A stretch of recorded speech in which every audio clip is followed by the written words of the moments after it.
Go ahead. Hi, this is Danny from Maessorr Structorr. Check out my interviews in Bending Reality magazine, which can be found out at www.bendingrealitymag.com.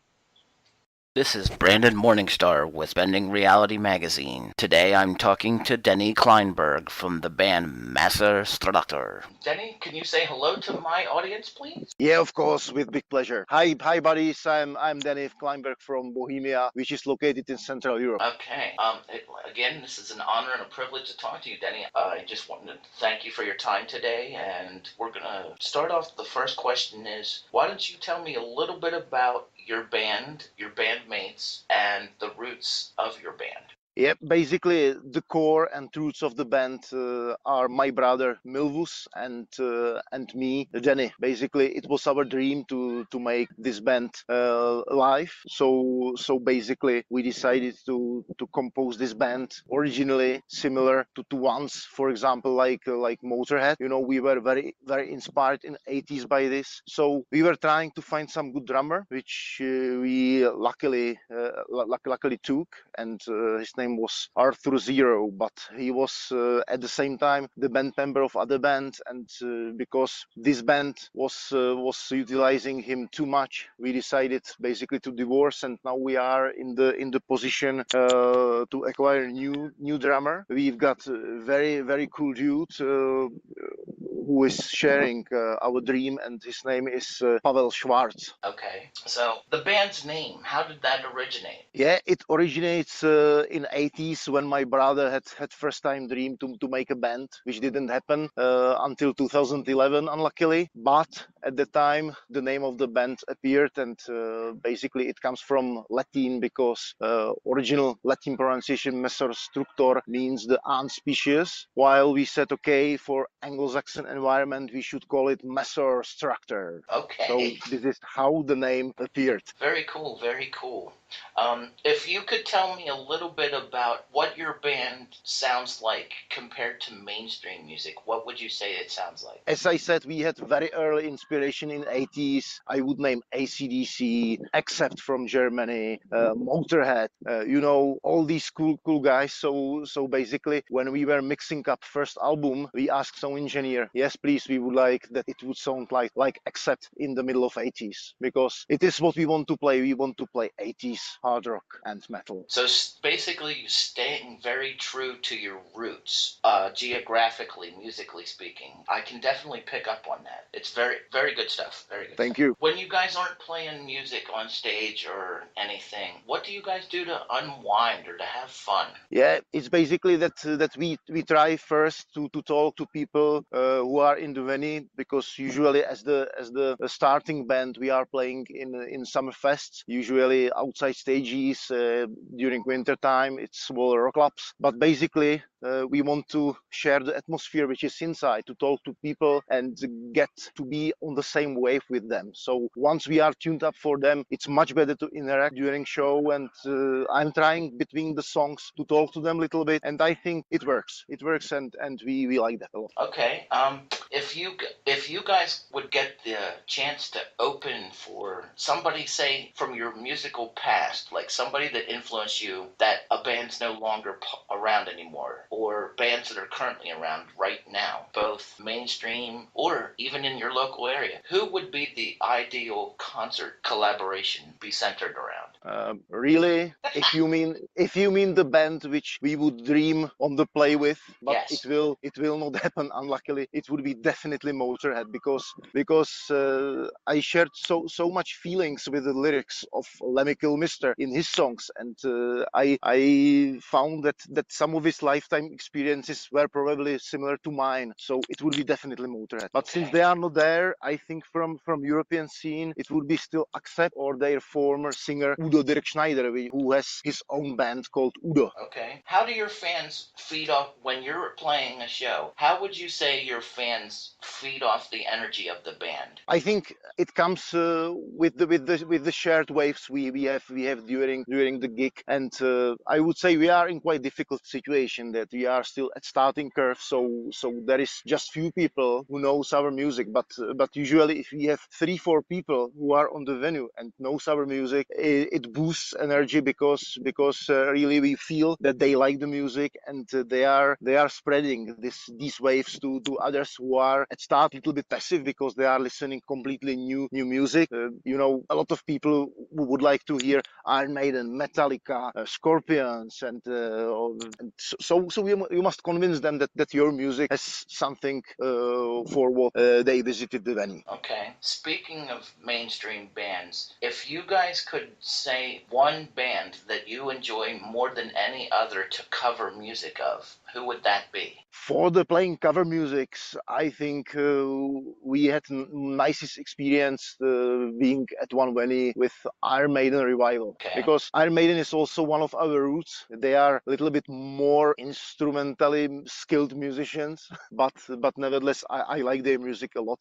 It's really a great craftsmanship what they perform. My next question for you, Denny, is what are the plans for the band for the rest of 2016? Yeah, the rest of the 2016 is basically to play gigs which we have in our calendar. It's not that much. It's maybe something like 10 events, two of them in Germany, and the remaining time we would concentrate on composing material for second album.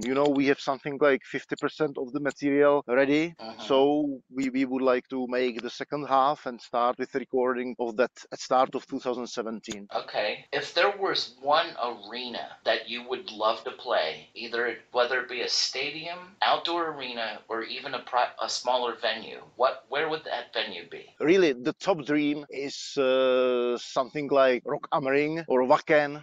These big European fests in Germany. They are really top of the top in Europe. And from the favorite ones inside, I would like to play in Hard Rock Cafe. Okay. What do you think? What do you think? What I say, that this is just my opinion, of course, that sometimes mainstream music is overplayed. Do you agree or disagree with that? I would agree that especially on mainstream radios, they are playing mostly pop music. And if you are going to rock stations, those mainstream ones are turning back a lot to 70s and early 80s, and then switching to complete modern music of modern styles and nothing in between. So basically, my feeling, but it's just my feeling and opinion, is that new bands who want to return to 80s with the style are without any attention, or almost any attention. Okay. If you had to say something to your local radio stations that may not be playing your music,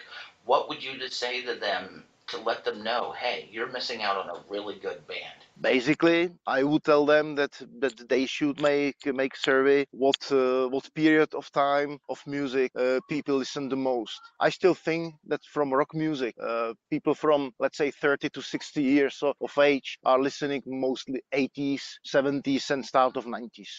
Okay. So this is basically the songs we want to play. This is something what we are composing.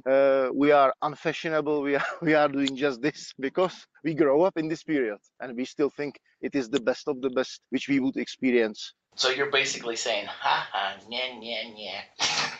Because you at least now know that a station with backing like we do, we are internationally known. I'm not saying we're like this global phenomenon, but we are growing exponentially. And I just wanted to get your band involved with us because your music, at first listen with my ear, it was just so beautiful. Thank you so much for these words. It was beautiful. I mean, I myself listen to a wide variety of genres of rock and metal and all subgenres. And more importantly, I've noticed over the years that there is so much European melodic metal that is not getting heard on FM radio around here, let alone on online radio. So me being a fan of that style, like Nightwish, Within Temptation, that very melodic, just beautiful symphonic sound. I felt that I had to do it some justice. Not only get it heard, some of that mainstream over there music heard, but music such as your bands that just encompasses that too, and it just like I said, the best word I can describe it in one word is beautiful, because it's just so well written, it's so well played, it's intricately done, it's just awesome. And I hope that with our station's help that you guys can gain more fans, because you obviously can play well. You can tell you play well. There's a definite cohesion within your group that I can pick up on, and I just enjoy it. And I hope my fans that listen to my shows daily, as well as those that listen to the station itself, will get a feel and say, wow, that's pretty damn great. I really humbly appreciate and thank you for these words, because basically what we are doing is waves between the heart and the universe, because we think that making music is taking inspiration from the universe. It's godly spirit who is giving people ability to compose something. So if you feel our music this way, I'm grateful for that. And I think we are on the next step of the unlimited ladder. In one early song of AC/DC, the name of the song was "It's a long way to the top if you want to rock and roll," and it is basically we are still at some entry levels of this big ladder, and we don't know how high we will be able to climb. Well, I can only hope that we as a station can help make that happen, because like I said, you guys are really good and you deserve nothing but amplified success. Sorry, that sounded cliche. Amplified guitar amp. But Thank yeah, you. you guys definitely have that sound vocally, instrumentally, and I'm sure once we talk more in future interviews, getting to know you like I have a little bit before we did this interview today, I can definitely tell a sense of that if you get that big break, it's not going to change who you are, because you've got that down to earth personality, easily approachable, and I just want to say kudos. Thank you. My last question Yeah. is, if I were that major label record executive wanting to sign your band to that big contract, what would you say to me to convince me that you deserve it? I would simply say, if you want to revive the sentiment of 80s music, just hire us, because it is something what we are doing. We cannot do anything else. So an unbridled passion for what you do and what you play. I can, that would definitely get me to say, okay, here's your deal. Can you please sign here, here, initial here, and then sign there? Thank you. Done.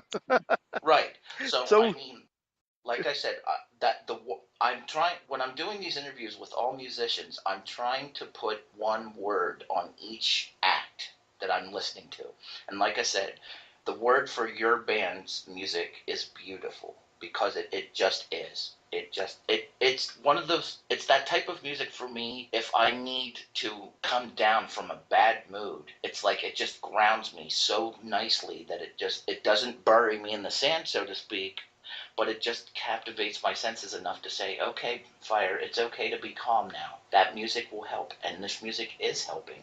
So just enjoy it. thank you. Thank you. Humbly said, because I am just humble man. Yeah, thank you very much for this appreciation. Well, it humble goes back ways, so I got to say thank you for allowing me to be part of your band's upswing. And on behalf of the station, I just want to say thank you also, because, like I said, we're going to do our best to get you to where you need to be for further success. And if the station can't do it as a whole, I certainly will do my best as part of this station to make sure it happens, as well as the magazine, because our editor and owner of the magazine will do what we can to help also. Thank you. And I believe, since we are doing this music, what we are doing, that people will enjoy it. It is just to enjoy, because the music makes good mood, and good mood should make good health. Right.